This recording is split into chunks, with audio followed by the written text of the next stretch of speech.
My name is Josh Van Valkenburg-Gernert. I'm here with Bo Montgomery, D-line and special teams coach. On the special teams side of things, one thing I think that you guys have done a really good job of, at least since I've been here in the last 3 years, you guys do a really good job of getting after punters, getting after kickers, field goals, extra points. I think you blocked 5 kicks one year. Is that something you really emphasize on a day-by-day basis? How do you get guys to just buy in on that side?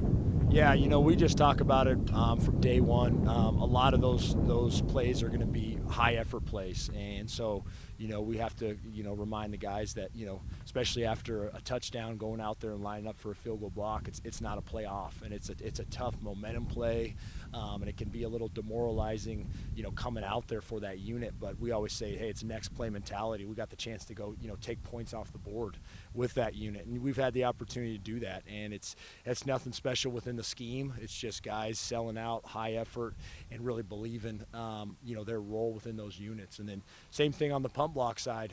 We've emphasized the opportunities we have, and what those blocks could do from a turnover standpoint and setting up our offense. And again, with the special teams, we always talk about flipping the field, and so that's not always just from a return standpoint, but what you can do from those block units. So it's been awesome, and we're excited to get going within those units too. So Yeah, you mentioned the momentum aspect, and I think that's really an underrated part of it, especially a punt block.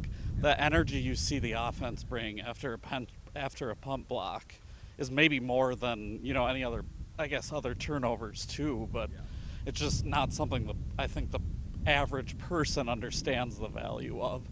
So how do you get young 18-year-old kids to understand the value of, hey, you're on special teams? Yeah. Well, the big thing is we talk about the importance of those phases of the game. You hear it all the time. It's a third of the game, and we have a lot of guys within the program who are upperclassmen that may not have a big role in the offense or defense, but have really taken their role on special teams.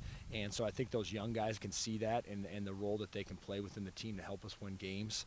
And the unique thing with special teams is we use a phrase called we fence. So it's not offense or defense, but it's us together, and it's a unique deal within the game of football, because you're going to have offense and defensive players lined up next to each other, which obviously doesn't happen very often within offense or defense. So it's understanding that everyone can take a part in the kicking game, in the coverage, in the return game. Every phase of it, everyone can take a role in that. So that's the big thing we emphasize, and I think our guys do a great job of buying into that.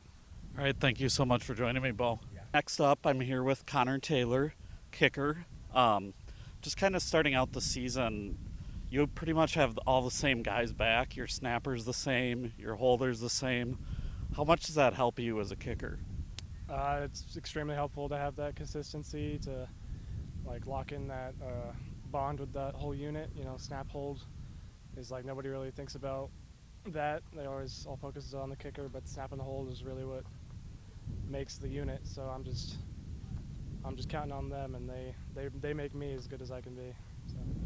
Sure, and going into this year, you've been all conference before. What are kind of some of your personal goals just to take it to the next level this year?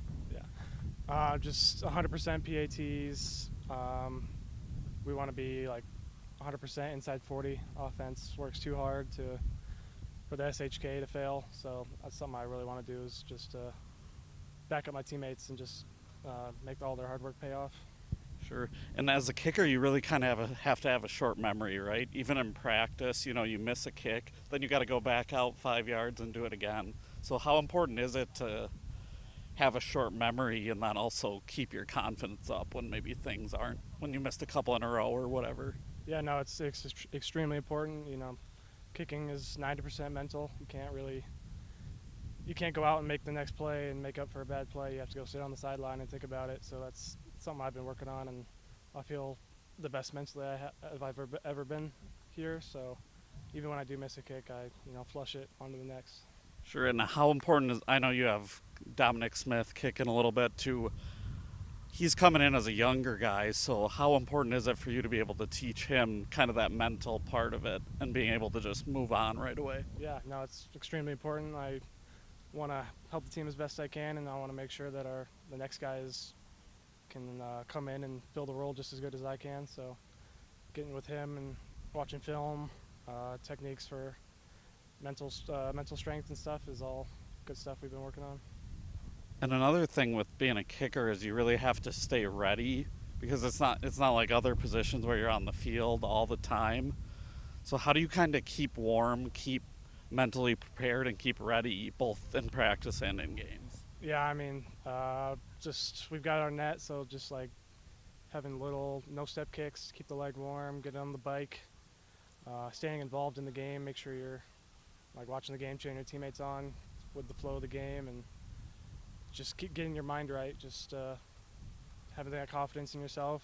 Like, I think I'm the best. And tell yourself that before you go out to kick, and no matter what happens, it's on to the next. So. All right, thank you so much for joining me, Connor.